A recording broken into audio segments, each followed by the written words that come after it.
कल्पना कीजिए, एक 25 मंजिला होटल है, उसमें 300 कमरे हैं और हर कमरे में एयर कंडीशनिंग चाहिए।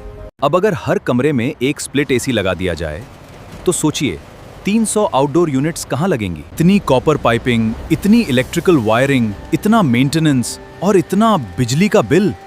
क्या ये प्रैक्टिकल सॉल्यूशन है? बिल्कुल नहीं।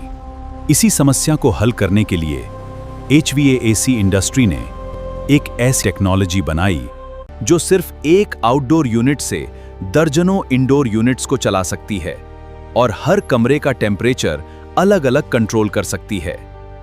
इस टेक्नोलॉजी का नाम है VRV सिस्टम। लेकिन सबसे बड़ा सवाल, एक आउटडोर यूनिट आखिर इतने सारे इंडोर यूनिट्स को कैसे चला लेती है?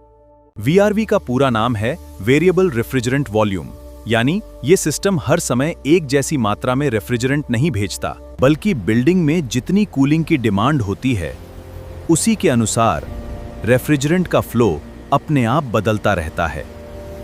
मान लीजिए इस बिल्डिंग में 50 कमरे हैं। सभी कमरों को एक जैसी कूलिंग की जरूरत नहीं होगी। कोई कमरा खाली होगा, कोई मीटिंग रूम होगा, तो कहीं धूप की वजह से कूलिंग की डिमांड ज्यादा होगी। यही वजह है कि हर कमरे में रेफ्रिजरेंट की मात्रा अलग-अलग हो सकती है, क्योंकि हर कमरे का हीट लोड भी अलग होता है। जिस कमरे का हीट लोड बढ़ता है, वहां रेफ्रिजरेंट का फ्लो भी बढ़ जाता है, और जहां कूलिंग की जरूरत कम होती है, वहां फ्लो अपने आप कम हो जाता है। लेकिन सवाल अभी भी बाकी है, सिस्टम को कैसे पता चलता है कि किस कमरे में कितना रेफ्रिजरेंट भेजना है? इसका जवाब छिपा है दो सबसे महत्वपूर्ण इन्वर्टर कंप्रेसर और इलेक्ट्रॉनिक एक्सपेंशन वाल्व। अब तक आपने समझ लिया कि VRV सिस्टम कूलिंग डिमांड के अनुसार रेफ्रिजरेंट का फ्लो बदलता है, लेकिन ये सब कैसे होता है? इसके लिए हमें VRV सिस्टम के मुख्य कंपोनेंट्स को समझना होगा। पूरे VRV सिस्टम का दिल है आउटडोर यूनिट। यही कंप्रेसर रेफ्रिजरेंट का प्रेशर बढ़ाता है और कंडेंसर उसकी हीट बाहर निकालकर उसे हाई प्रेशर लिक्विड में बदल देता है। अब यही high pressure liquid refrigerant copper pipes के माध्यम से पूरी बिल्डिंग में सफर शुरू करता है। लेकिन एक ही पाइप से इतने सारे इंडोर यूनिट्स तक रेफ्रिजरेंट कैसे पहुंचता है? यहां काम आता है रेफनेट जॉइंट। ये रेफ्रिजरेंट को कई ब्रांचेस में बांट देता है। हर इंडोर यूनिट के अंदर होता है इवेपोरेटर कॉइल और इलेक्ट्रॉनिक एक्सपेंशन वाल्व। यहीं से कमरे की असली कूलिंग शुरू होती है। इलेक्ट्रॉनिक एक्सपेंशन वाल्व यानी EEV रेफ्रिजरेंट के फ्लो को बेहद सटीक तरीके से नियंत्रित करता है।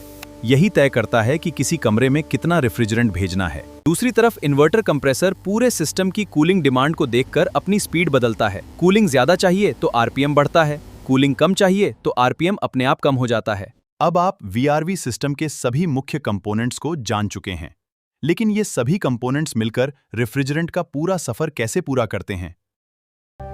अब इन सभी कंपोनेंट्स को एक साथ जोड़कर देखते हैं कि ये पूरा VRV सिस्टम वास्तव में कैसे काम करता है। आउटडोर यूनिट रेफ्रिजरेंट को कंप्रेस करता है और उसे पूरे सिस्टम में भेज देता है। रेफनेट जॉइंट उसी रेफ्रिजरेंट को अलग-अलग इंडोर यूनिट्स तक बराबर नहीं, बल्कि जरूरत के अनुसार बांटता है। हर इंडोर यूनिट का इलेक्ट्रॉनिक एक्सपेंशन वाल्व रेफ्रिजरेंट के फ्लो को सटीक तरीके से नियंत्रित करता है। इसके बाद इवेपोरेटर कमरे की हीट को एब्जॉर्ब करता है और ठंडी हवा कमरे में भेज देता है। कूलिंग डिमांड बदलते ही इन्वर्टर कंप्रेसर और EEV तुरंत रेफ्रिजरेंट फ्लो को एडजस्ट कर देते हैं। यही वजह है कि VRV सिस्टम कम बिजली खर्च करता है, हर कमरे को अलग-अलग कूलिंग देता है और बड़े कमर्शियल बिल्डिंग्स के लिए सबसे भरोसेमंद एयर कंडीशनिंग सॉल्यूशन माना जाता है। अगर आपको VRV सिस्टम अब सच में समझ आ गया है, तो वीडियो को लाइक करें और एयरटेक को सब्सक्राइब करें।